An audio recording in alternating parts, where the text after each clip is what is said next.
Okay. Are we recording now? Yeah. All right. So welcome to Voices with Vervaeke. My guest today is Brent Cooper. Brent and I have had some email exchanges, and we've had already one extended Zoom conversation. And I found Brent very thought-provoking, and I think his voice should be heard more in this community. And so I'm hoping we can start something together here today and get his voice into Voices with Vervaeke and into the community in general. So welcome, Brent. It's a pleasure to have you here. Thank you. Likewise. And I think our work has a lot of intersections, and yeah, I'm excited to explore that. Right. Well, that's great. So maybe say a little bit about yourself and how, even a bit of biographical history about how you're vectoring into all of this, whatever this is. Part of what we're going to discuss is what all of this is. So I'm just using vague hand gestures right now. So, yeah, so if you can, like how did you come into this, and what do you see your role to be? What would you like your role to be, etc.? Sure. I'll use a phrase that I used with Layman the other day because it's actually from a book about think tanks, but relegated autonomous sociologist. Oh, So that's cool. I'm a kind of para-academic and go against the grain, very, very critical from the radical tradition. I studied political sociology and international relations, and political sociology is about actually the relationship between knowledge and power and elites and masses. So that international relations opened my eyes, and then political sociology helped give me laser vision to sort of focus in on these particular issues. And it's really, that took me to the cusp of postmodernism and discourse and all these things and paradigm shift and where we're going. So I've been on that path for about 10 years and interested in metamodernism, and then connected with Metamodernism in 2016.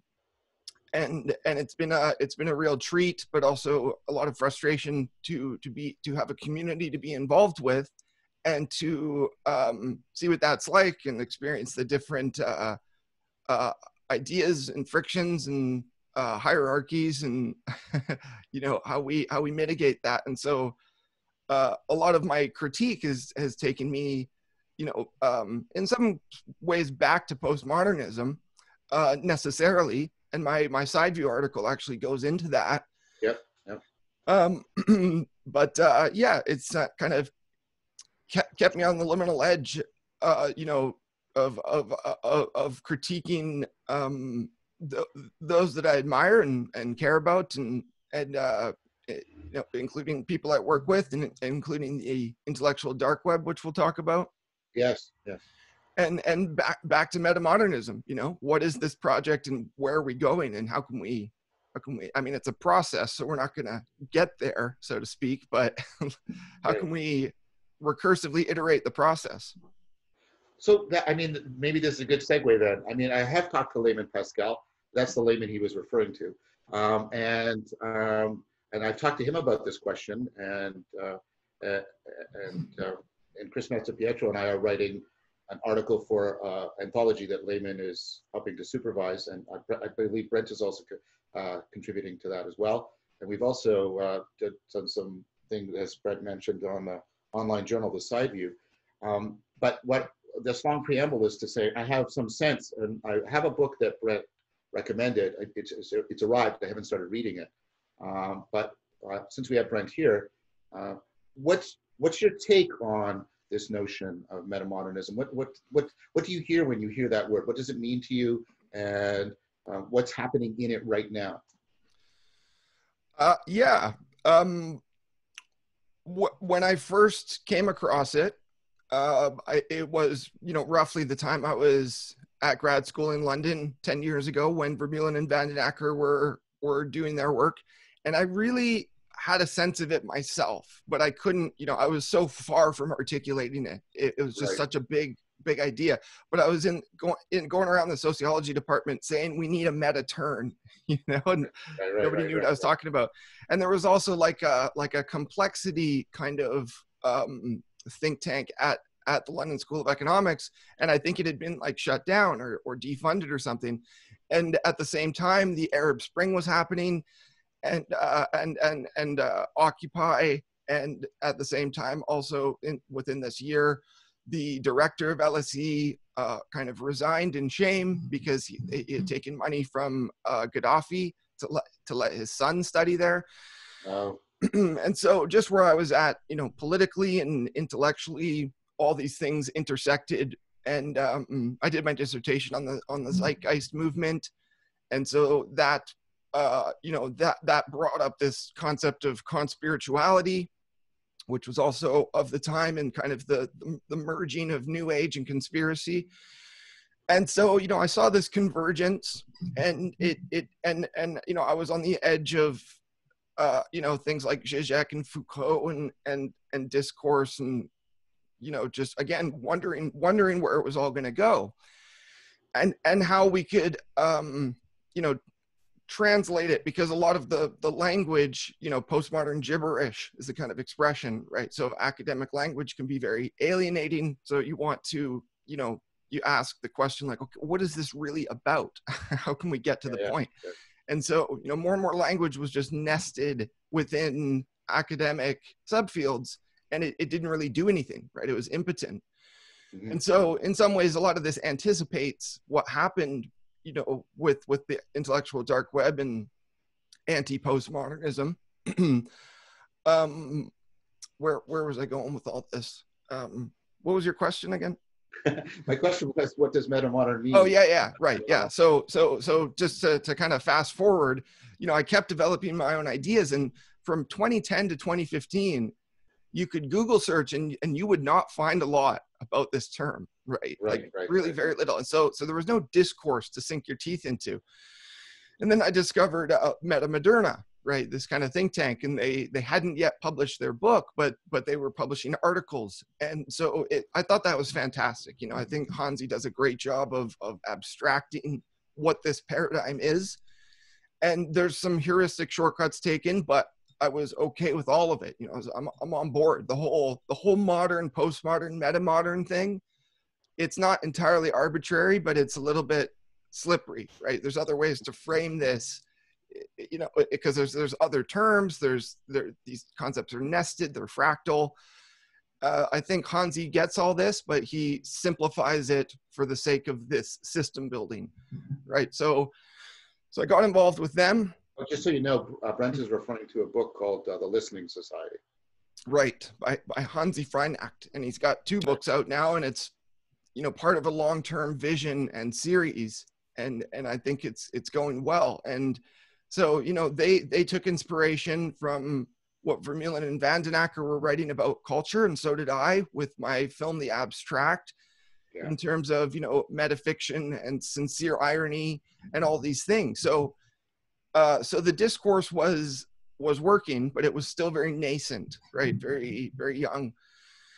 And so, getting involved with that community was interesting, because different people had different ideas or lack of ideas. And Hansi kind of just, kept it free and open. It wasn't like you have to follow my theory, but that is kind of the implication as well, right. Which is a good thing. And, so I did 2 things. I tried to track the discourse and help develop a more formal theory of what metamodernism is. And my side view article is kind of the latest installment or culmination of that synthesis. I thought it was good, by the way. Thanks.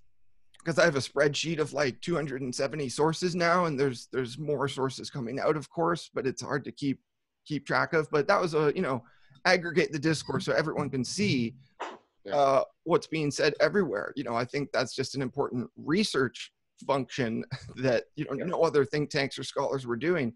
But then the other thing was developing it implicitly through my own work. So I've got the film, and then all which is about abstraction, and then all my research about abstraction, and then the kind of like adjacent research interests that I have, like evolutionary globalization and systemic conspiracy, which are kind of 2 sides of the same coin. And what each of those do is kind of like looks at the latest wave of scholarship on those topics, and it's very synthetic and syncretic, tries to integrate them. So I try to develop a kind of meta-modern sociology implicitly through those. And there's some other fields I'm interested in that are less developed, but abstraction and metamodernism are also two I've written about quite a bit, whether it's kind of a cultural commentary or, you know, art commentary, or the more high theory stuff. So lately that has really crystallized into a convergence theory, into my hopes and intentions for consensus building, which I've been really on about for a long time, but finally wrote about. And then most recently, anti-intellectualism, which ties a lot of this stuff together, because there's, as this think tank book that I reference and as many other sources suggest, there's a kind of subtle anti-intellectualism that takes place between us, between intellectuals. And so, you know, we commit all sorts of fallacies, even if we're aware of them. But perhaps one of the ones that stuck out to me the most is the Steve Fuller, this scholar of social epistemology, describing heuristics as anti-intellectual. You know, the availability bias in particular is anti-intellectual, and that really struck me, because that's along the lines of, you know, my critiques of integral, people like Ken Wilber, people of course like Jordan Hall, who talk in a lot of these kind of neologisms or simplicities and things like the blue church and red religion, which I've criticized for just being lifted from a Trump thread. These are, you know, so when you think in those terms, you're collapsing into the availability bias, and you're using somebody else's words to do your thinking for you. And so Steve Fuller identifies that as a kind of anti-intellectual bias. And I think getting into the subtlety of this has been really interesting for me, because, you know, there's so much to unpack about what the intellectual tradition actually is, what the radical tradition is, because, you know, we tend to forget historically some of the more important thinkers or political actors, right? They get whitewashed and erased. And you know, there's statues of all these Confederate you know, heroes or whatever, and they're being torn down now. And that's not to erase history. That's actually to remember history properly, right? It's kind of historical revisionism. So there was a lot in there, Brent. So let me try and pick up a couple threads. So one thread that I thought, because I'm still sort of I want to probe you more about metamodernism. Right. What seemed to come up as towards the end is something that I do work in, which is, I think, why you mentioned it. I do work on, you know, rationality and things like the availability heuristic and the relationship between heuristic and bias and rationality. And then there was a lot in there also, at least I think directly implied and implicit in that sense, about, you know, the importance of dealing with self-deception, whether or not it's individual or collective. Yeah. So those are things I talk a lot about and something I'm very interested in. So one of the ways I've heard people talk about these three categories, and I grant you, they're on a continuum and they're slippery, but we need to have some points of reference for our discussion, right? One way I've heard people talk about modernism, postmodernism, and metamodernism, and I had a good discussion on Letterwiki with David Chapman about this, is especially in their conception of rationality, the conception of what rationality is. And that seemed to be part of what Layman was saying when I was asking. So is that a fair way of trying to get, you know, a doorway into this, but thinking about how those three conceive of rationality? Now, part of my point, if I can just make one more point, part of my critique of what has typically been called modernity, and what I think was implied in postmodernism, especially in aspects of some aspects of Derrida, but we can put that aside for now, is that I'm thinking of his criticism of logocentrism, for example, is that modernity had a very truncated and strangulated notion of rationality, and postmodernism basically critiqued that. And then what I heard Layman saying to me was, well, and this really saying to me, because this is part of my work, right? It's no, we need to bring back a more encompassing notion of rationality, in which ideas about overcoming self-deception and more recognition of bias in our thought plays a much more fundamental role than sort of formal logical consistency. And so that has been something that I've been, I'm offering that as a point of connection so that I can better understand between my work and metamodernism. Is that a useful thing to try and explore? Yeah, I think so. Yeah, I got derailed there with my definition of metamodernism, but it's part of the story. And I think, the term transrational comes to mind, right? And so there's maybe a kind of progression from rational to post-rational to transrational. Sure. We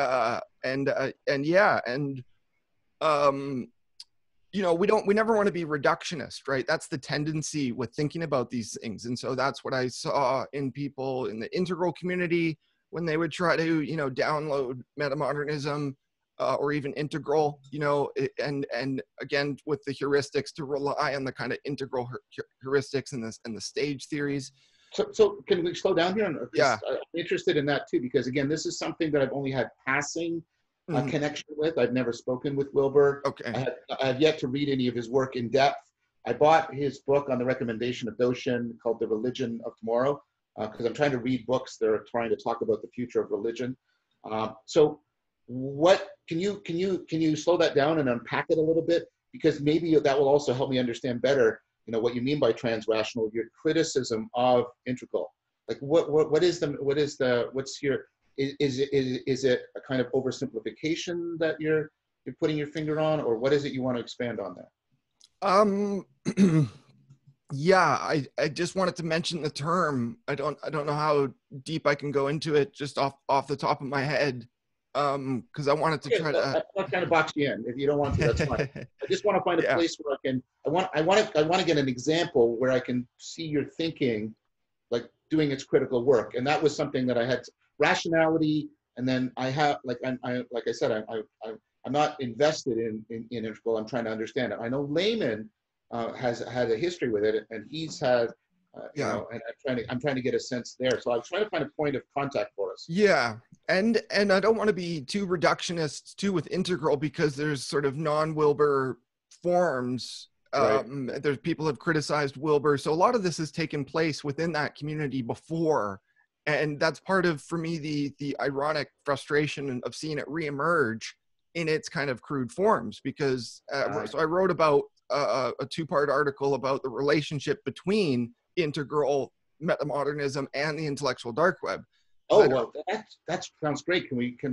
Is that close enough in your memory? We could unpack that a bit. That sounds really yeah juicy. yeah I can try, because it emerged basically because there's so many integral people in Hansi's community, and they would say like integral /mm, like they're the metamodernism, like they're the kind of the same thing. And I had to do a lot of work to kind of try to disentangle that for people, because I was saying, well, there's Vermeulen and Vandenacker, and they don't mention integral at all. Like it's just a different tradition, right? And so just people tend to get hung up on that integral term because there's a community, there's a lot of books, they've invested so much energy into it. And maybe just to tie that off, well, we can go into it, but the thing that comes to mind first is, in those articles, I reference a book from 2015, which Zach Stein is involved in, actually, called Meta Theory for the 21st Century. Right. And the whole point of that book, there's a table I take from the book. It basically tries to triangulate and synthesize three major paradigms, which is integral theory, critical realism, and complex thought. Right. And the table kind of juxtaposes them. So that tells you right there that you can't just have integral theory. Right, there's these other things that are well developed. And it's interesting because the general critique of integral, and the takeaway, is that it was kind of negligent of social justice, right? It's like progressive in name, but a little bit like conscious capitalism instead. And so that kind of divide in our thinking exists today.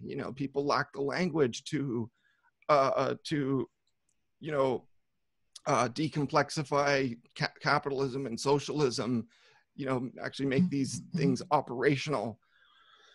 So the way the intellectual dark web fits into that is, at that point, Ken Wilber had put out some videos like that were kind of his commentary on the IDW, and it was like You mean the ones he mildly, did, like Jordan Peterson and stuff like that? Is that what yeah, you mean? Those videos? Okay, keep going, please. yeah. Wilber had like a 6-part series, Right. you know, and so, you know, at that point, other integral people, like the names Mark Foreman and Rob Smith come to mind, and Corey DeVos to some extent, like they'd already been critical of the IDW, and there wasn't even that kind of collective thinking that it had like trickled up to Wilber. So I found his position just really, really weak, really diluted. Like, oh yeah, all these thinkers are second tier. Like that's just so irresponsible and a little bit incoherent, I think, because this is a kind of metaphorical system. And so there's all those intersections, you know, and then like Eric Weinstein had tweeted out like, oh, what, Ken Wilber knows who I am. That's interesting. But, you know, Weinstein wasn't necessarily like endorsing Integral or anything. And, you know, Rebel Wisdom, like a big part of their branding for a while was like, ooh, is the intellectual dark web integral? Like, is Jordan Peterson integral? I just think it was totally the wrong question, you know? Okay. So in what way, so you took time to pull apart, and it sounds like it was a bit of a challenge, pull apart metamodernism from integral, because people were just treating them as synonyms, and you thought that was a kind of deep conceptual mistake. One of the things that, again, I'm very hesitant, like I said, I'm announcing I'm ignorant of integral. I only know of it. I've read some secondary stuff, so please take that into account. And I've met people who've talked about it, and I don't see the concern with self-deception and rationality, and maybe that relates to your critique about not addressing issues of social justice, socioeconomic status, things like that. Whereas I take it that, oh, sorry. Okay, if I could clarify that point quickly, because what I wanted to add was like there is sort of a integral left tradition, if you will, and also kind of activity now, right? And you know, Zach, as I said, Zach was involved with that book and arguing on the social justice side in debates.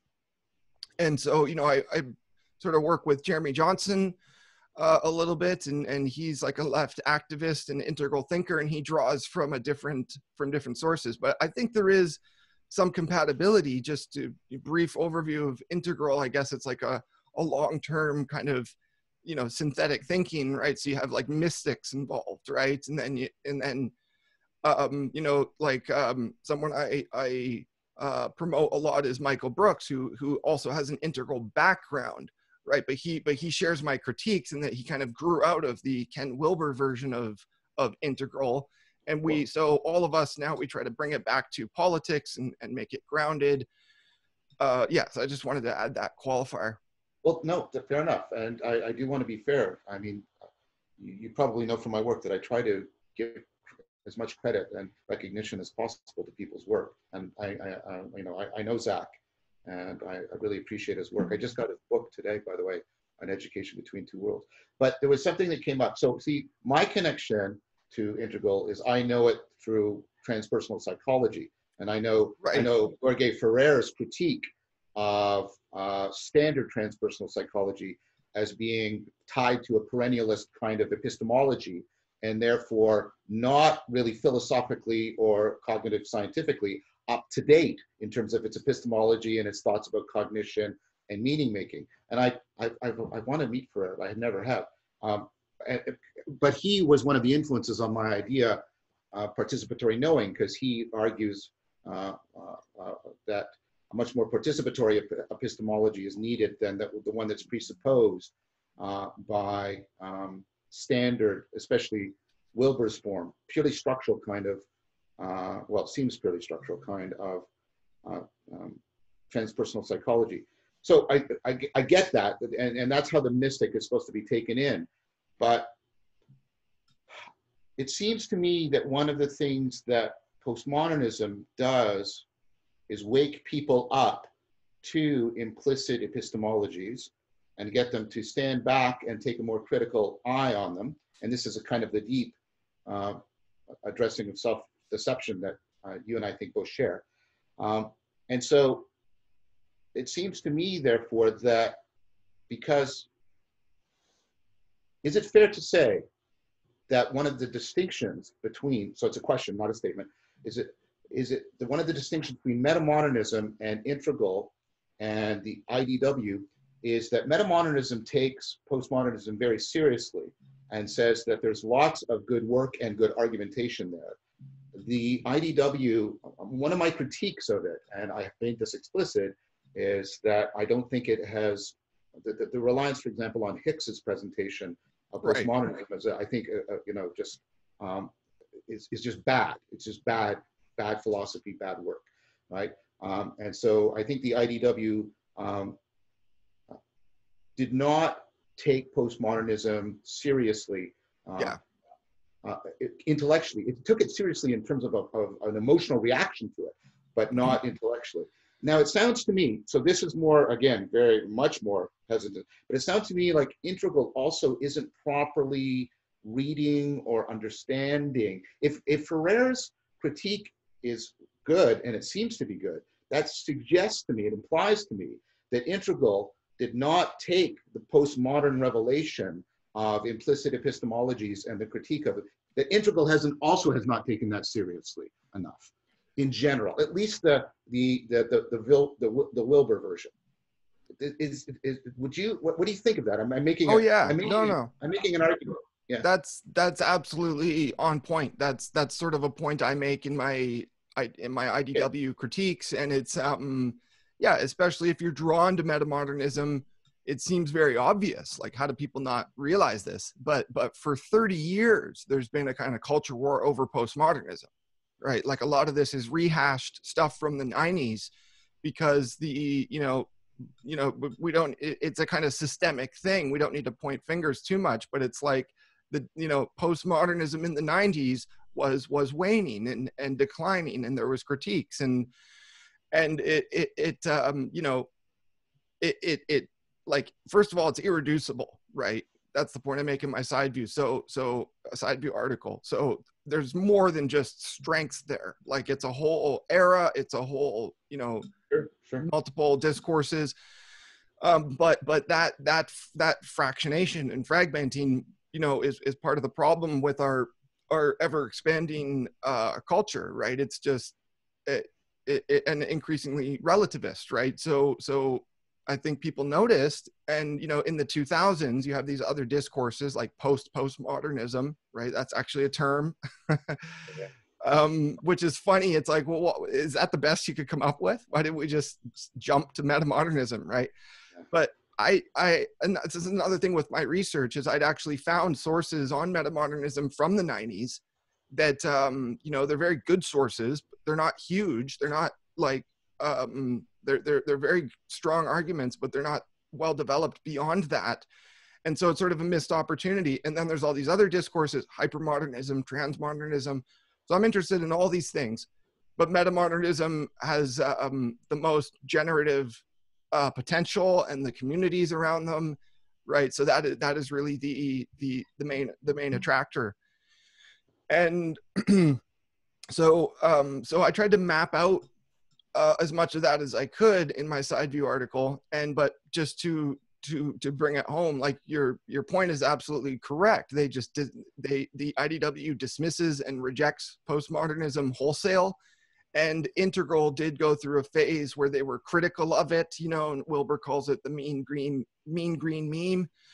And so, it was processed in a way, but it wasn't healthy. It wasn't conclusive, because there's just so much there. And so, it's really a mental feat to whether implicitly or explicitly try to be synthesizing the modern ideas and postmodern ideas. Yeah. And I think you do it a bit in your side view article. Like your side view article is incredibly dense, incredibly wordy, in fact, there's some words I actually had to look up,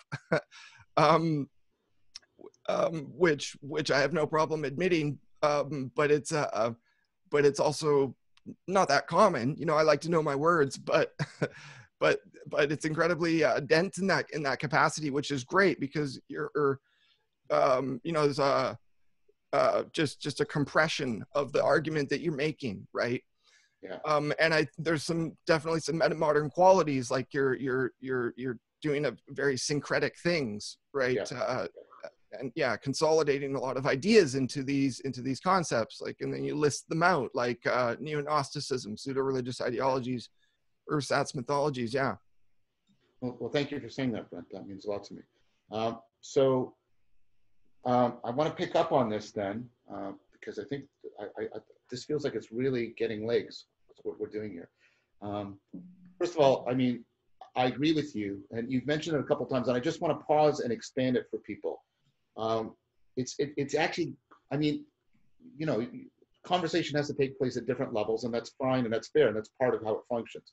But you shouldn't treat postmodernism as if it's a homogeneous single thing. Like, so I can't claim to have read all of these thinkers. I mean, I've read three. I've read Derrida deeply, studied him. Foucault, not as deeply, but I'm working on it. And then Rorty, right? And even their backgrounds are very different. Derrida is very dependent on Saussure in a way that Foucault is not. And Rorty comes out of, pragmatism. He's mostly influenced, by James and Peirce and Dewey, right? And so, like, trying to put that all together as a single thing, I recommend instead this strategy. I recommend that what we should do, because these people, I mean, it's a mistake to say they should be immune from criticism. I dislike that also. I also dislike the deification of postmodernism, as if, no, I mean, for example, I think Hahn, in his book, The Agony of Eros, has a powerful critique of Foucault that people should read, right? But what I'm saying is, you should look at individual arguments by individual thinkers and respond to them with individual counter-arguments or counter-proposals, rather than a pastiche. And I think that's a very dangerous, maybe that's what you're meaning, Brent, when you're talking about sort of giving into the availability heuristic and an oversimplification strategy.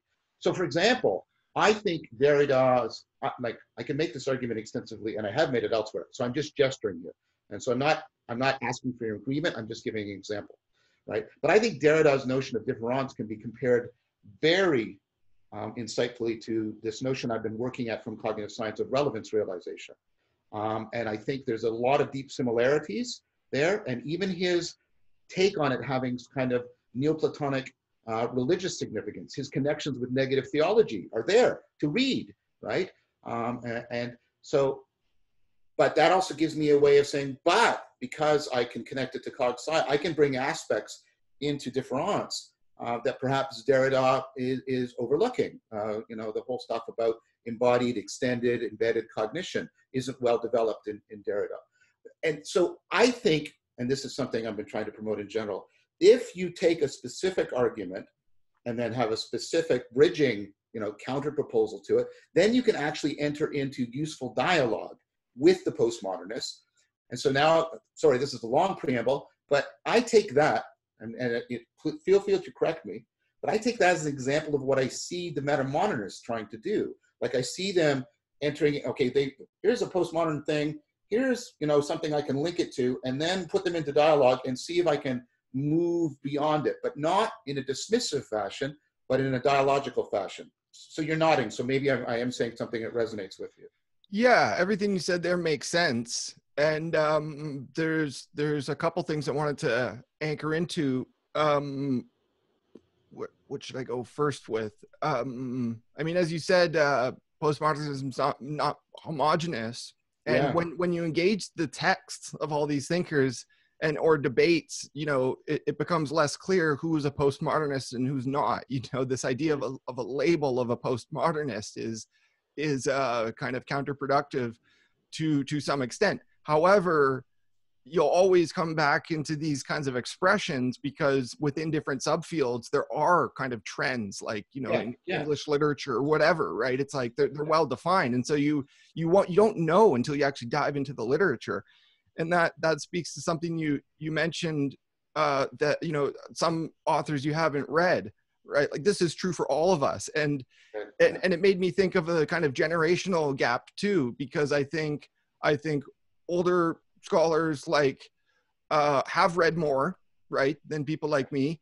However, for younger people, you have the internet now, and we have access to more sources than ever, and there's more coming out than ever every day. So there's no way you can keep up with it, and it's like you have to kind of find a way to grok it without reading it. However, to qualify that statement, you do have to read. You do have to read as much as you can, so there's a real paradox there. And so, I mean, I realized this a long time ago, that I was never going to catch up, and I was never going to go for a PhD, because PhDs are about specializing. And actually, I consciously decided I was going to be a generalist, which is a very difficult path, and it's very rare. Not a lot of people do it. And some people try to do both, right? But, so part of that is, I wanted to pick up on this idea just because what you said triggered it. Can I just say one thing, Brent? Don't lose your Sure. thread of thought. But I just wanted to point out something that Brent said that I want to highlight, and how it's bringing out kind of a new bias, a new form of self-deception, which is, and Sloman talks about this, the knowledge illusion. People regularly and reliably confuse access to knowledge with the possession of knowledge. So a standard example of this experimentally is, do you know how a bicycle works? Oh yes, of course I do. Well, here, draw a diagram and show me how a bicycle works, and then people can't do it. Now, why did I bring that up? Because the point that Brent just made about, access to the internet actually magnifies that bias tremendously. People think because they have access to all this information, that's the same thing as it being in possession of that. I just wanted to, sorry for interrupting, Brent, but I thought that was an important point to flag for people. That, we think about this, this access is just so empowering. Well, no denying that. But you also have to understand ways in which it's triggering and amplifying powerful forms of self-deception. So I just wanted to put that in there, Brent. Yeah, thanks. That's helpful. And I think that's true for me to some extent too, because I do get like overconfident with my knowledge. However, the flip side of that is like I'm constantly collecting and downloading more books and articles than I can read, right? But I'm keeping conscious of the library that I'm building, and it makes me aware of what I might know and what I definitely don't know.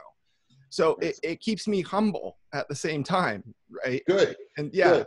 That's very good. I think that's a virtue towards which I aspire. And I try to do it by some very explicit and repeated habits of action, because I think it's very important. Yeah. So to finish the point I was making before, like, as a student, when we're students, we're all taught to read primary sources, right? Like read Plato, read and, do the work. And because that is what you have to do as a student. It's an exercise, right? So I remember back to a class in 2008, right? And it was like a third year level class in political theory. And they're just, all they can do, because they're teaching students, is kind of give you the tools and teach you how to work with them, right? And contrary to public opinion with what the IDW tells you, they don't just indoctrinate you, at least where I went to school. They teach you how to think very critically. but they would teach you theories about international relations, like, oh, here's idealism, here's realism, here's Marxism, here's the thinkers. And then they actually tell you, like, oh, like they use the phrases like, oh, the idealist would say, well, the realist would say, and that's useful as a student. Yes. You got to go through that. But then, of course, that's a kind of a gross simplification of how these things work. And so you don't want to reify those theories too much. And the point I wanted to make before is, like, by all means, like read Plato, read Nietzsche, whoever, read Zizek, whatever you want. But this idea of primary sources, like primary sources are essential, but also they can be wrong. And so a kind of metamodern move, and maybe postmodern a bit too, is like you want to value secondary sources too. So like with Marx, take Marx for example, right? Marx is prolific. I've read a lot more Marx than Peterson has, but I also really trust certain secondary sources, right? When you're reading scholars writing about Marx, you have to, this is, I guess, a postmodern thing first and foremost, but you have to think about like, well, who are they? What era and what place are they writing in? Of course. How does this situate in the lineage and the actual kind of evolution of Marxist thought, right? And so it really defies simplification.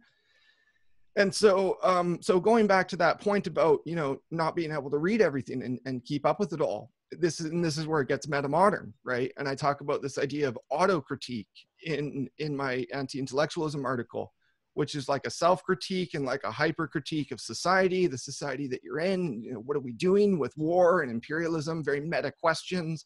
And so I apply that to my own work, like, because nobody's going to be as critical as me. I don't have a dissertation advisor anymore. I don't have an editor. But that's exactly it. I mean, I think, sorry for interrupting, but I think I want to flag this. I mean, this is what I think is at the core of this metamodern notion of rationality. Is like when one of my students asked me for like, what's a criterion, not a definition, but what's a criterion? How can I pick out people that are more rational? I say, look for people who are committed to self-correction. Look for people who are committed to self-correction rather than, just a formal tightness in a monologue. And so I've sort of broadened that to two: people who are interested in self-correction and are interested in genuine good faith dialogue. And trying to specify what that means is, I've been doing a lot of work on that. But I just wanted to flag that because I think that's another point that I think really sings for me. The fact that I heard you a couple times in this discourse point to areas in which you have been and continue to be self-corrective. I try to do the same thing. And so, I'm not claiming any expertise in that or anything like that. I'm just marking that out as exemplification of how this other kind of rationality is more properly enacted. I just wanted to say that because I think it's important to flag it. That's great. I like you pausing and, reiterating what's going on here. It's helpful. And so if I can quickly tie it back to like metamodernism and what I've tracked with the different schools of thought, I like what Hansi's doing. I like what Thomas Bjorkman's doing. Oh yeah, Thomas is doing excellent work. I think Zach's doing great work too. Yeah. It's taken me a while to get up the nerve to talk about these things, but I like hearing other people talk about it when they know what they're talking about. Yeah. And because I'm versed in it. So that's been really helpful. But what they're trying to do, and I'm part of that project, right, is they're systematizing and they're simplifying this kind of paradigm shift. And then so in my side view article, identify, the kind of the two groups. The Dutch school, they emerged first. And just to clarify for everybody, I only call it the Dutch school as a joke because the primary authors are from the Netherlands and they work in London. They work with an international community of scholars, and it's just a joke. And as I say in my review of their book, which is a great book, I say their theory fits the social sciences like a pair of clogs, which is to say, like, kind of awkwardly and wooden, but it's got a ton of potential, right? And so when you read Vermeulen and Van den Aker's book, they're referencing Frederick James and Raymond Williams, and those are really important sources for the background of all this stuff, right? And going back to what we were saying about reading, like I've skimmed those books, I've got a Gestalt impression, and I've read, this is the thing with secondary sources. So I trust them. I trust their reading, but it's a kind of tentative trust. Yeah. Right? Because I'm also critical of Vermeulen and Van den Aker for what I identify as what they miss, right? So a lot of my work wouldn't be possible without them, but I'm trying to recursively and autocritically feed back into that system. Right. And so that's sort of where the contemporary use is popularized in the kind of, describing trends in art and culture.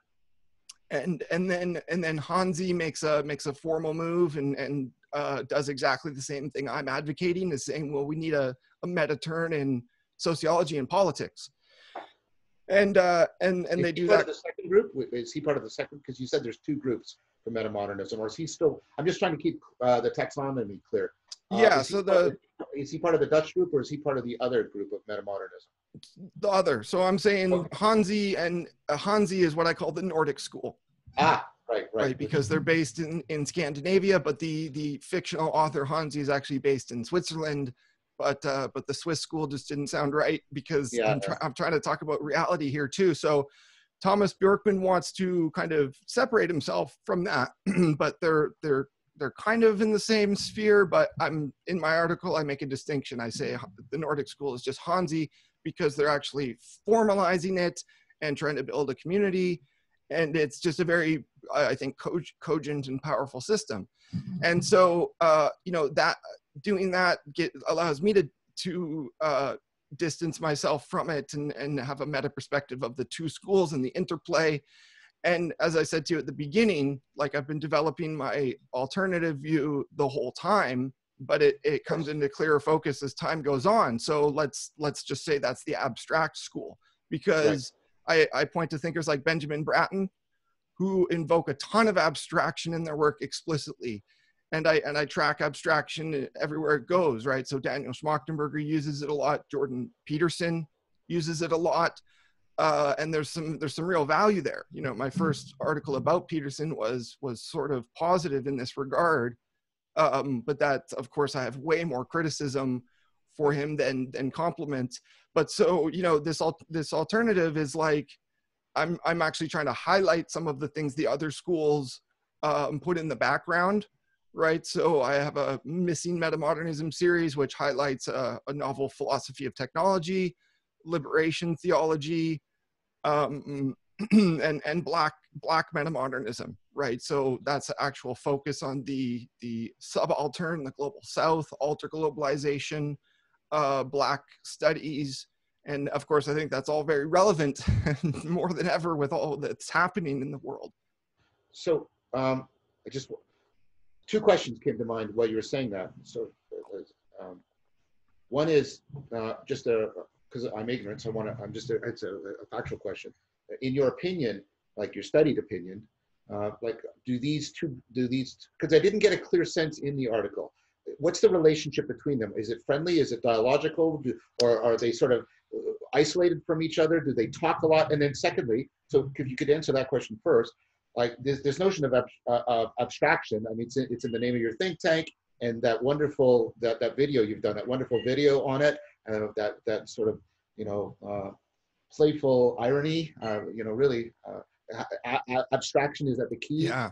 And so maybe by answering the first, it'll give you a platform for expanding on what you mean by this process. So first of all, like, what is the relationship between the two groups? And then, sorry for the pun, but maybe you want it. What did you abstract from that into your notion of abstraction? Yeah, I think there's sort of a healthy separation in some ways, but also unhealthy. Like they don't really talk that much, and some of them talk. Like there's been some crossover with Greg Dember, for example. He was in the Side View article, and for a couple years, like, we would just talk past each other, and I actually had to invoke a memetic mediator to say, as Jason Snyder, I said, bring us together so we can figure this out. And so, so what I call the Dutch school doesn't even recognize Hansi, and which is unfortunate and interesting at the same time, because I think academically the Hansi books are quite formidable. It shouldn't be written off. Daniel is a PhD in sociology. So I have advocated for us to talk, but it's never really happened. So the two schools kind of remain distinct. And of course, the original school doesn't really see itself as a school of thought. They're just academics. But I have identified lots of contrasts. Like I say, the former is more academic, the latter is more para-academic.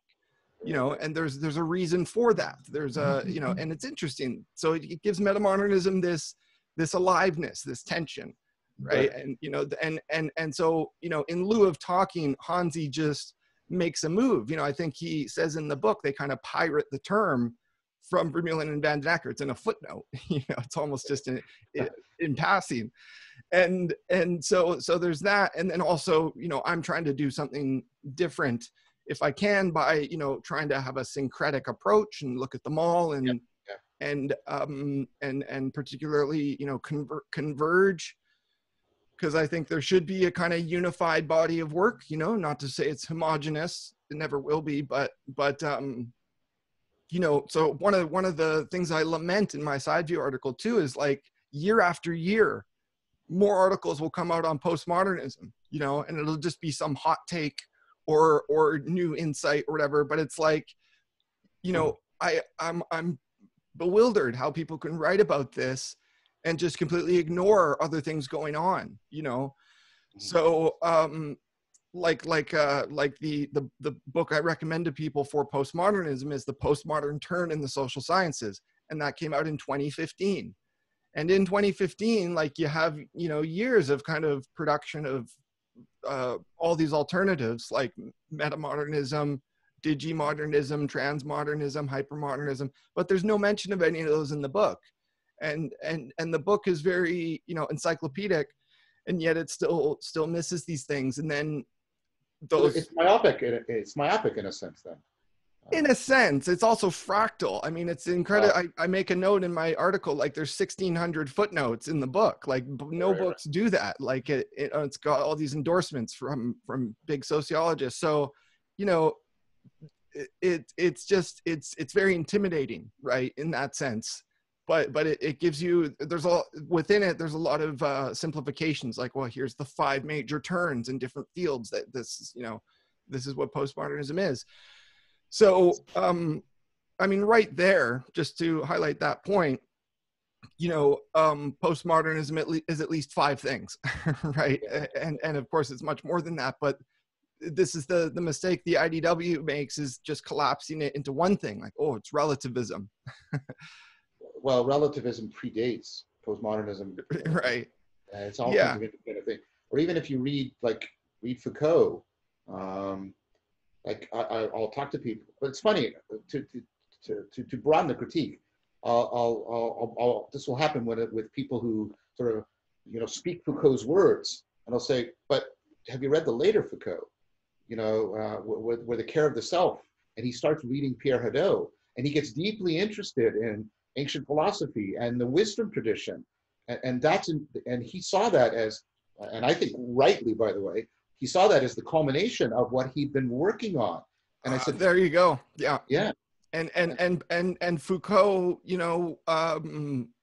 died before his time, we could say. And that could be true for a lot of thinkers. I mean, how many thinkers have died without finishing their magnum opus, right?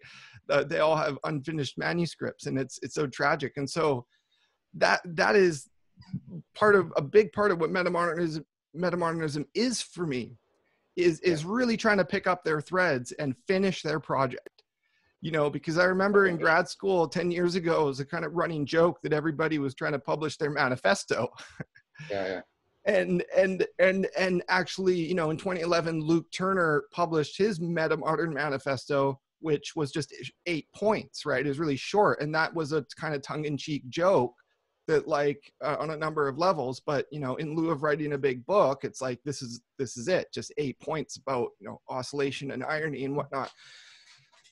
So I accepted that myself, and I thought, I want to write some books, of course, but not too many books. The thrust of my project is to try to participate in this long-term historical process of knowledge creation and praxis, right? Because to tie it to this idea of the meta crisis, it's like, it's this deep thing that you only get a salience of when you've really developed a complex perspective, and you've taken in a lot, and you channel your concern for whatever social issues that might be too singular or even superficial, like veganism, and I'm a vegan, I advocate it, or whatever. It's like, or poverty. It's like, okay, well, that's one thing. And the meta crisis is all these things are connected. Yes. And we reproduce it in almost everything we do.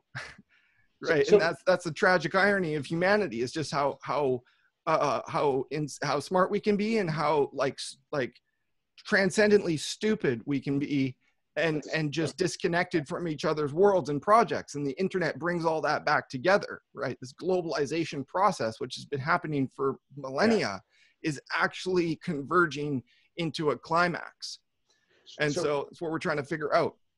So before you get into that, because I can tell you're developing some momentum, I didn't want to lose the thread, because I think you're also germinating an answer to my second question, was sort of your take on like what you have, like your notion of abstraction and what you're taking from this. Because it sounds to me like you're foregrounding the meta crisis and its dynamical complexity as something that you think metamodernism should be addressing centrally. Is that fair? Yeah, that's bang on. And actually, I have to mention, because it pops into my head, this is not an availability bias thing. Kind of is, but in 2015, there's an article titled "The Meta Crisis of Secular Capitalism," right. And so, you know, that's not typically what we're talking about when we talk about this term, but I like it. And that article in particular highlights abstraction as part of the key, right? Financial abstraction. So capitalism abstracts, and that is a whole other conversation to unpack. Sure. But let me just start. Yeah, open up this term as you want it, as you intend to use it, abstraction. Yeah. So please. So I'll try to just say something about that article. Because it's basically about, you know, the falling rate of profit, and there's some implicitness about, you know, just the, you know, can't have infinite growth kind of thing. So capitalism is in crisis, right? But so to bring it back to the beginning, so in all my studies, you know, and I think we all have this to some extent, abstraction has come up in your work, but I would come across this term, you know, and you read about like the absolute, you know, in philosophy, and abductive logic, you know, abduction, and actually you say in your article that you're using inference to the best explanation. Yes. Yeah, that is abduction. That is abductive logic. That's what it's called. And so this is actually not like, this is actually like, if correct me if I'm wrong, but it's not such a common approach. It's more subtle than induction and deduction, right? Those are the main approaches people take. Yeah. Brent, my reason for not using the term abduction is just because people always misunderstand what it means. And I was very influenced especially by Lipton and others who recap, and sort of there's a little bit of a cottage industry around this inference to the best explanation. Yeah. And I found that to be the best interpretation of Darwin and et cetera. So yes, and the reason why that comes up, and this is how maybe I'm somewhat like you in being a generalist, because cognitive science, you're not specializing in one of the home disciplines. You have to read deeply and study deeply in all of them, but you're trying to get a synoptic integration, which requires this kind of abductive reasoning. And so is that part of what you're pointing towards, that sort of abductive reasoning when you're talking about? Yeah, for sure. For sure. That's absolutely fascinating to me, because I think it's the hallmark of science. I think it doesn't work in terms, I'll stop in a sec. I think it doesn't work in terms of certainty. I think it works in terms of a different normativity, plausibility, which I've been trying to get clearer about. And the thing about it is, for me as a cognitive scientist, that's the form of reasoning that really, and this is a point I owe to Jerry Fodor, is really dependent on that whole process that I talk about as relevance realization, which I think is really, really key. So I just wanted to say that if that's what you're talking about, then there's just a lot that I can, in the sense of intelligere, I can read into it. I can read into what you're saying there. Go ahead. That's great. And that's exactly why I mentioned your article, and you know, I've alluded to your other work on abstraction, because you know, there's a good chance, like, well, I'm certain that in some of this regard, you're more of a specialist of abstraction than I am, right? And so is Benjamin Bratton, right? And that this is why I defer to them. But just so to wind it back for the sake of kind of telling the story, what happened to me 10 years ago was, you know, abstraction kept coming up, and also it means different things in like abstract art. And, you know, this is interesting. I always thought abstract art was stupid I'm like why is this picture of a square worth so much money and stimulating so much thought and debate in people? You know, it's making me angry. But then, you know, I developed a sort of deep appreciation for it and just abstraction in general. And so the term comes up in all these different sources, in Korzybski, you know, in systems thinking, in Marx, right, in Hegel, and you know, Nietzsche. I mean, it's everywhere and it's nowhere at the same time, because I started to just develop a practice of aggregating these sources. So I have hundreds and hundreds of sources, and like with metamodernism, it took me a while to kind of get the ball rolling there, because I just found it really elusive, really hard to track. And you know, I bring up that meta crisis of secular capitalism article because it's got abstraction right in the thesis, and also a book by Cernicek and Williams called Inventing the Future, right, by Verso Press, the leftist press, and they have a lot of abstraction in that book. And it's like, I would find it in all these places and find it talked about really cogently and really brilliantly. These people know their work, but there was no meta theory behind it. There was nothing tying all the abstraction together. And this is perhaps, you know, an impossible project, but at minimum, I'm trying to, you know, chronicle and catalog all the sources, because I just keep finding more. And so, you know, I've written like, you know, 13, 14 articles on some some aspect of abstraction, right? Financial abstraction, meditative abstraction, and art and all these things. And so this is why with my project, like, it became a artistic thing, became a film, and it became a research project, a think tank. And so, you know, this is still in motion. I still have to, you know, read a lot more and process a lot more, but I know in aggregating that stuff, like, it kind of puts me ahead of the curve in some ways, just because it's such a monumental task. You know, I'm trying to, like, you know, and you know, Zizek comes to mind because he's, you know, every time someone mentions abstract in their speech, you know, I log it in my memory, and I, you know, think about what they're trying to say and what it means in the big picture. And Zizek's written over 50 books, right? He's prolific.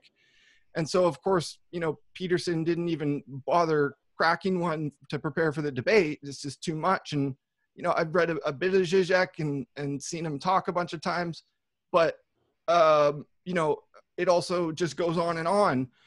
And so people get kind of tired of him, and people have their critiques of Zizek. So, but this theme of abstraction, you know, it's the fact that it's so subtle and that it gets buried in our research that is part of the reproduction of the meta crisis. Right. And so there's a book from 1973 called The Abstract Society. And that was really formative for me, because it's not a huge book, but it's very dense. And its thesis is basically, you know, society is getting more abstract. And he identifies these trends, like, you know, bureaucratization, of course, specialization. These are now like sub-functions of abstraction. And they all add up, and, you know, we just have this increasingly complex world. And so to bring it back before I forget, with capital, right? So, because Marx talked about commodity abstraction, right? And what they call real abstraction.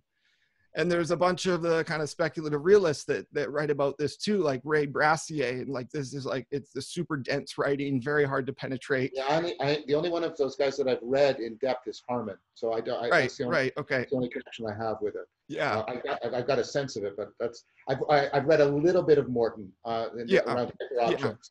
Yeah. So to crystallize it, basically, a lot of these authors throughout history, in particular, some of these guys, they say there's not just mental abstraction, right? Because you, especially as a cognitive psychologist, that might be what preoccupies a lot of your interest. Yeah. But they say there's not just mental abstraction. There's like abstraction in the world, like material abstraction, and this is super interesting and really difficult. What does that mean? What does that mean? Yeah, that's how I was trying to like set up just how difficult it is to explain. it means, we abstract the world and the world abstracts us. This is just a process we're locked into. It's like the idea of like thinking, ideas think you, or ideas work through you, Okay. rather than you think ideas. So can I just nail down the referent of the world? You mean Yeah. more sort of like the sociocultural world is abstracting, or do you actually mean The material world. So I'll get to Okay. this. So I'm identifying, a lot of these authors say that there's two major forms, which is the thinking and the kind of material that they call real abstraction. And I'll unpack that, but just quickly, I did an article called Integral Abstraction, where I put it in the 4 quadrants, right? So this is actually really useful because I'm taking what most authors are saying, oh, there's just 2, there's actually 4. So I say there's mental abstraction, oh fuck, what is it? Mental abstraction, physical abstraction, social abstraction, and then material abstraction. What's the difference between material and physical? Yeah, so material would be the upper right quadrant, which is like the individual, as opposed to the collective. So material is on the collective level. Okay, right. And so yeah, I mean, I'm gonna try to just keep it in the binary frame, because it's a little bit easier to explain. But just sorry, I'm rushing you, and I don't mean to. Go ahead. Yeah, go ahead. Social abstraction, which is not part of the binary, that's the lower left. That's the ideas that we share, right? So the idea of a nation is a social abstraction, right? And so there's all these quadrants are connected. There's an individual component to it all. But that's like the George Herbert Mead kind of idea, right? That kind of abstraction. I get that. Okay. Cool. Okay. Yeah. And so there's no integration between these fields in the different scholarly traditions. I mean, there might be implicitly, there might be a little bit explicitly, but what I was reading is most of them, just for simple yet complex sake, they say that there's mental abstraction and then material. And so Marx talks about commodity abstraction. Mm-hmm. And the point with that is that the abstraction becomes like reified, right? It becomes it becomes its own acting agent that then creates the world that we live in. And so there's a dialectic process there. And Bratton takes it way deeper. He talks about primordial abstraction. And so does Peterson. They go way back in time to when we were just simple organisms, so animals abstract, right? But only in the capacity of like sensing, mapping, for food, friend or foe. So it's very primitive type of abstraction. And then what Peterson says is, we kind of evolve and we go up and we that maps higher and higher to philosophy ultimately. Like, right? Yeah, It's a theory he gets. That's from Aristotle. I mean, that's basically an Aristotelian idea, right? That's pretty much an Aristotelian idea. So that I get. Go ahead. Yeah. So again, just to kind of hedge my bets here, the material abstraction is really difficult to talk about. The commodity form and all this. Yeah, I'm trying to get it. Is it? Well, I offer this as a possible bridging analogy, because I'm trying to get it. I don't get it. I'm trying to get it. Uh-huh. So Aristotle talks about what I would call like a metaphysical kind of abstraction, in that you have inanimate matter and it gets informed and it becomes animate matter, and that's more abstract than, right? And Plotinus picks up on this. And then animate, right, gets informed at another level of recursion, and it becomes, psychological, and then ultimately rational. And rational is an abstract form of being that can self-abstract and self-realize. And so that's a metaphysical abstraction. It's not taking place in anybody's mind. It's taking place in the ontological structure of being. Yeah. Am I getting closer to what you're talking about, or is it something like that? I think maybe that's a better kind of heuristic even, because you have a whole scale there. But what I'm talking about is slightly different. I mean, it's all connected, but let me try to bring it back to, I was talking about commodities, but then that abstracts into a higher form of money, right? And so with finance, financial abstraction, right? Right, right. You just have more and more complex forms of money and finance, and that is distance from the Yeah, material world, right? So there's so right. much distance. And so I don't know if you know about modern monetary theory, but that's the kind of catchphrase that is becoming more and more popular. And it's something I wrote about for Thomas Bjorkman. That'll come out soon. But it's day by day, there's more coming out on it. And it's basically the theory that, states and the Federal Reserve, have the kind of prerogative to just print money, right? Yeah. Just add numbers to the ledger. And that is possible because of how advanced capitalism has become. In terms of abstraction. Yeah, in terms of abstraction, exactly. Yeah. And it's become so advanced that we can't keep up with it, and we don't even know what we're doing. And so modern monetary theory is already employed when there's a stimulus package and it goes to, corporations and whatnot. And so that is very capitalist, because you actually want that money to go into the hands of people. Right. And so the debate about modern monetary theory is how we add numbers to the ledger and what we spend it on, right? And so bringing it back to politics, and we'll keep it on abstraction, but just to finish this money point, we need to make money more available to people, and you need to spend it on development, social infrastructure, not bombs that just blow up that money, Right, right.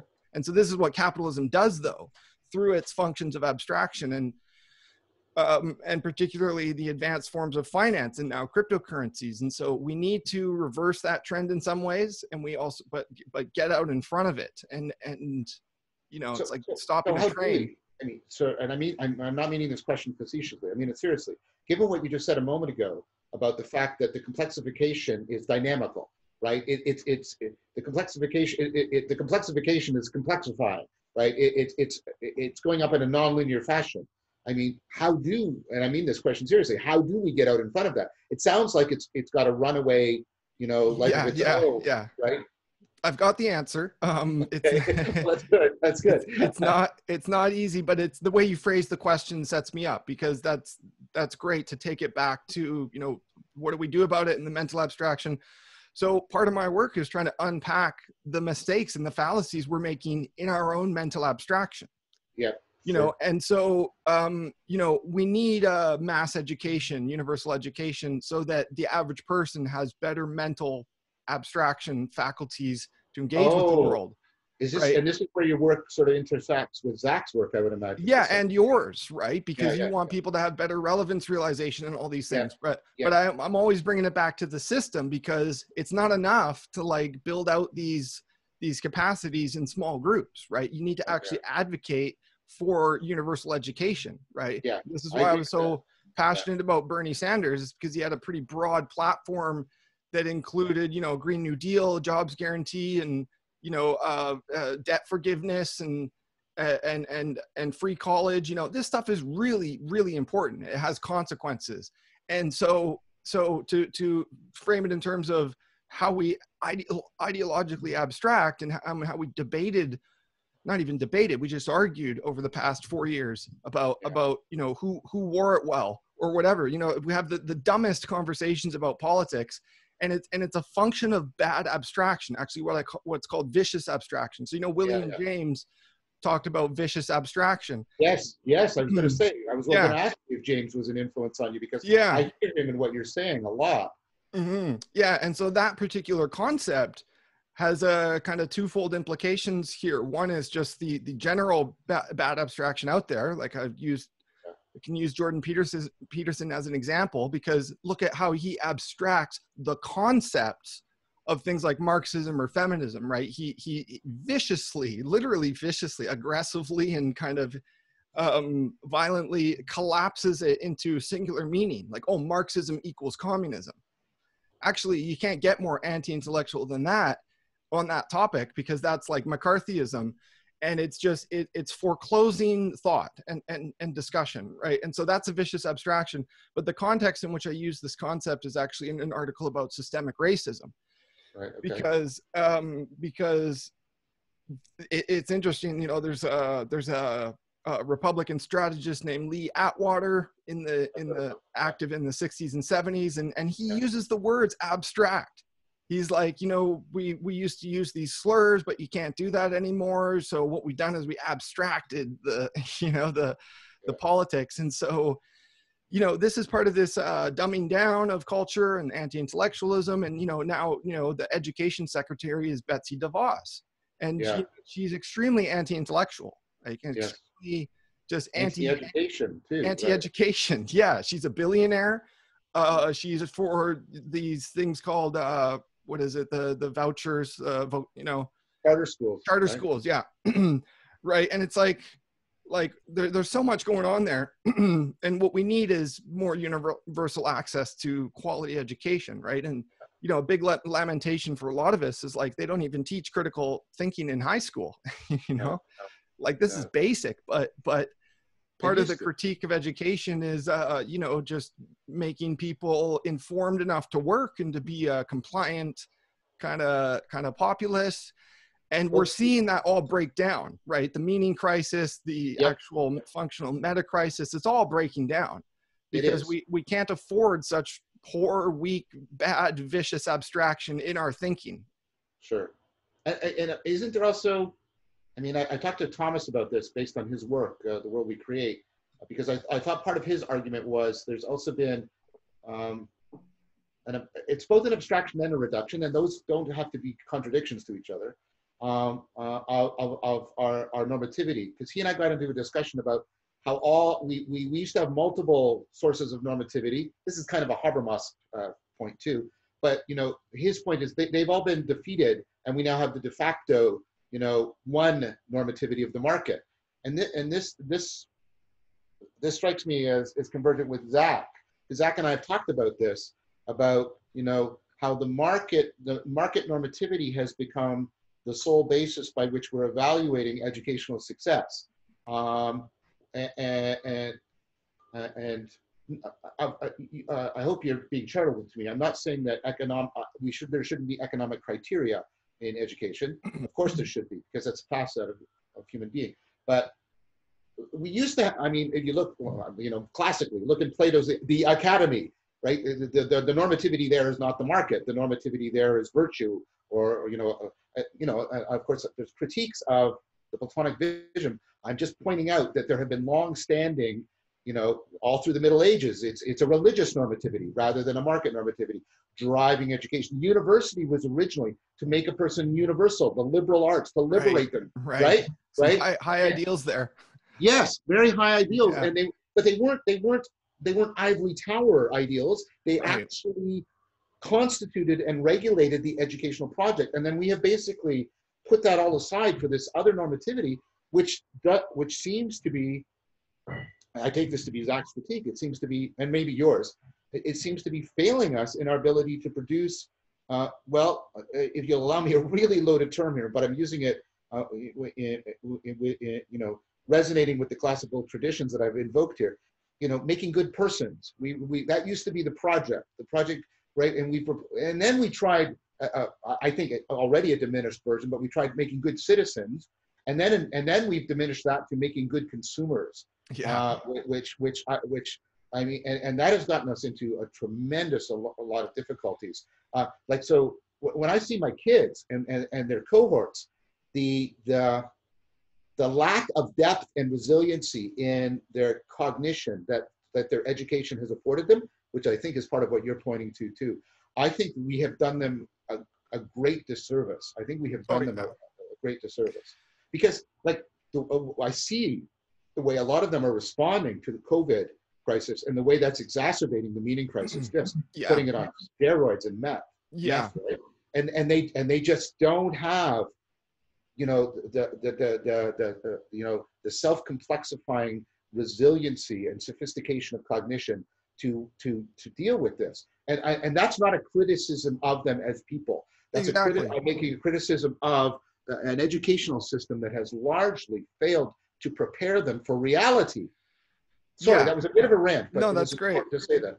Yeah, and so something I continuously try to highlight is that it's cut down in the most subtle ways, and that's how it happens right under our noses, right? So neoliberalism in the 70s emerging, not by accident, right, but emerging you know, was so, you know, so when laws and stuff are passed, like the Patriot Act was passed without even being read, you know, so there's so much abstraction in these documents, and Yeah. people are just like, I don't have time to deal with it, right? So it's like, how do you think neoliberalism happens, right? It's like there's some great ideas in theory and principle, but they're you know, there's vicious abstraction there. And before I forget, I thought maybe you want to define that for people, because we kind of just rushed over it. Well, I mean, part of what I understand James to mean is, and Whitehead had a similar one, which is really interesting because in many ways they're so different. The fallacy of misplaced concreteness. This idea that we can mistake our abstraction and we can attribute them to a reality. And I think the phenomenologists, I think Merleau-Ponty and the others were also trying to put their finger on this in their critique of what they call intellectualism. It's not what you mean by intellectualism, but it's the same thing that what James also used the same term. And again, not in the way you're using it right now, but this idea that we can get caught up in, right, these abstractions and take them to have a kind of reality that we forget the processes by which they emerge, and we are then cut off from the life world. We're cut off from what I talk about, being actually coupled to our body, to each other, into the world. And that's what James was really critical of. And so the idea of pragmatism was that, and I have lots of criticisms of James and how he uses this term.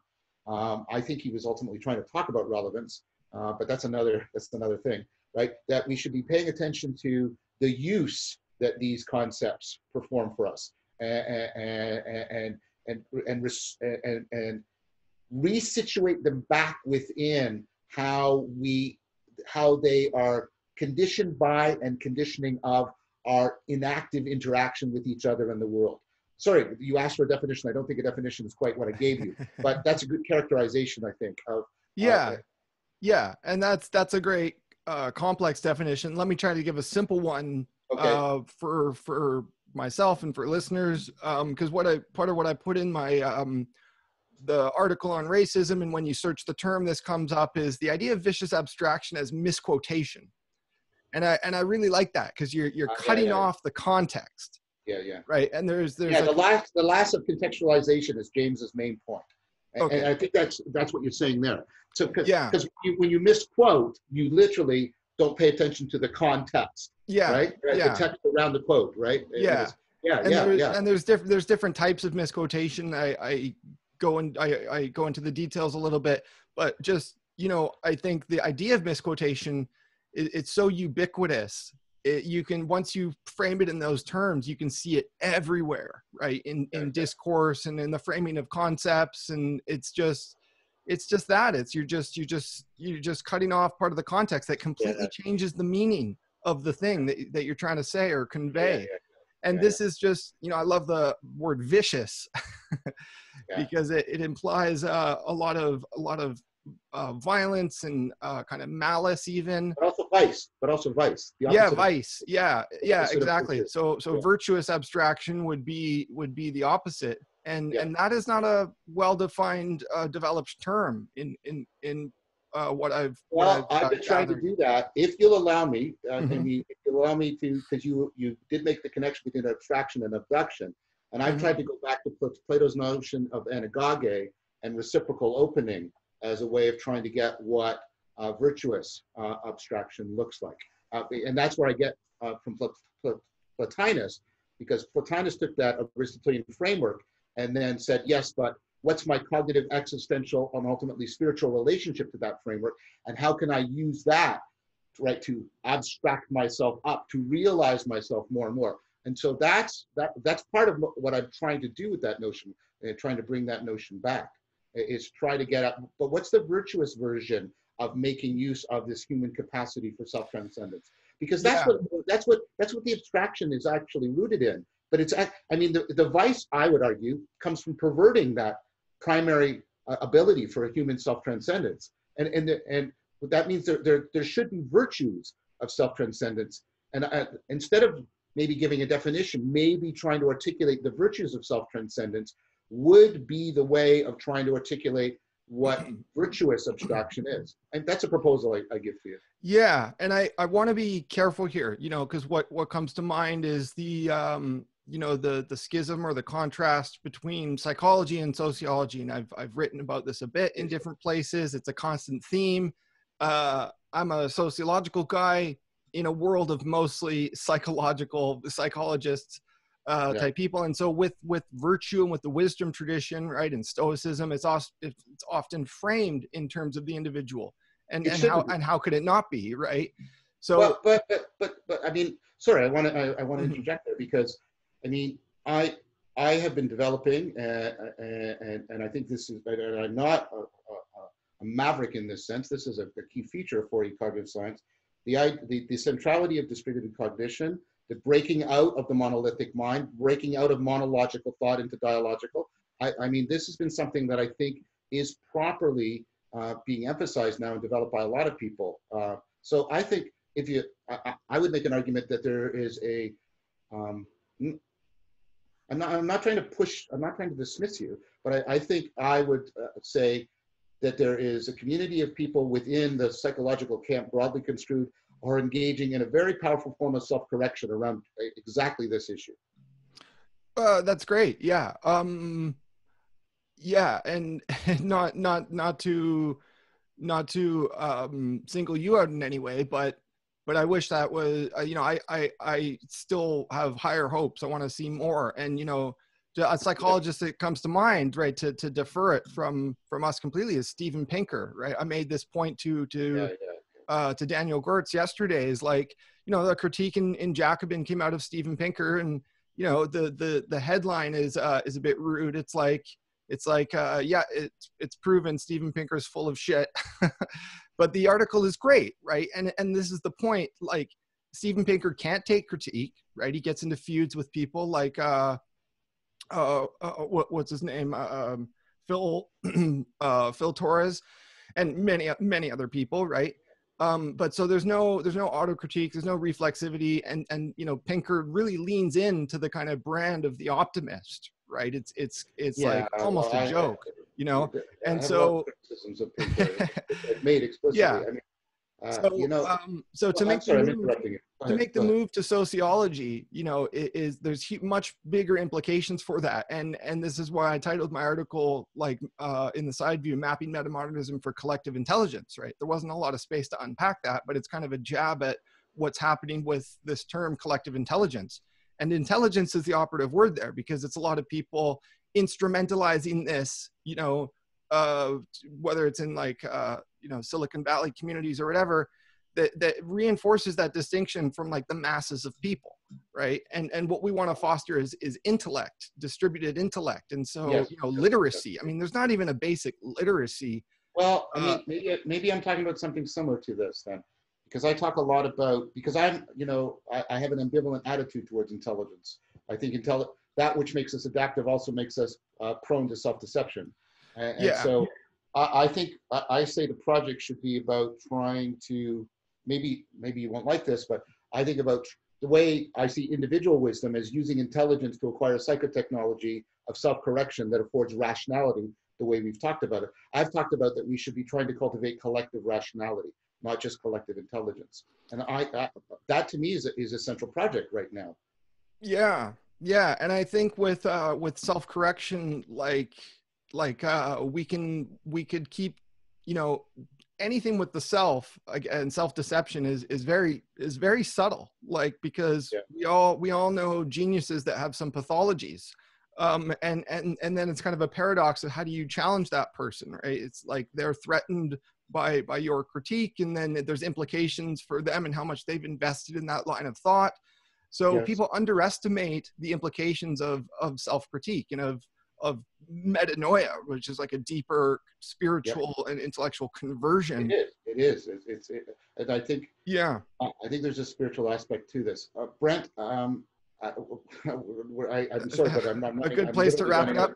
Yeah, it's a good. Well, okay, but first of all, I would like to invite you to come back in August, and we do another one of these for Voices with Vervaeke. And if you're in agreement with it, I'd like it to zero in on that last very provocative point, because I don't want to just leave that sort of dangling. The spirituality, which is something I'm very interested in. I don't like that term, as you know, but there's no other term right now. The spirituality of all this, because you sort of brought it out and you've alluded to it in a couple places, and you invoked a term drawn from the heart of, Neoplatonic Christianity, metanoia. So I'd like to bring out, because this is also an area where I think what we would talk about would intersect with laymen, right? The spirituality of metamodernism and your project. That's great.